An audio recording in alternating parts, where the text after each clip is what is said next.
كده خلاص بناخدها غلوة واحدة كده، وبعدين نشيلها عشان تكون نزلت الزفارة بتاعتها. بنشيلها وبعد كده ايه بناخدها نشوحها على النار. تمام، في حتة زبدة كده بلدي او سمنة مع فصين مستكة، ونحط لها بقى لوري وحبهان و... ون... ونقطع لها بصلاية وطماطماية ونديها تشويحة، وبعد كده نحط لها مية مغلية ونسيبها تستوي.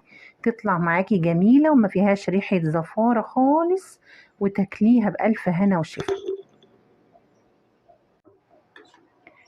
بعد كده هحط معلقة سمنة بلدي. تمام، وانزل بيهم اخدهم تشويحة. بعد ما غليناهم في المية ونزلنا منهم الزفارة، نطعمهم بقى كده بحتة سمنة بلدي مع فصين حبهان وفصين مستكة، ورق لوري، وشوية فلفل اسود، ونشوحهم كده بصلاية وطماطماية. بعد كده نحط لهم المية المغلية.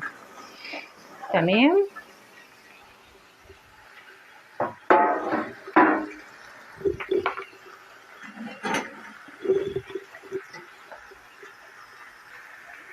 نحط بقى رشة فلفل اسود. تمام، مع فصين حبهان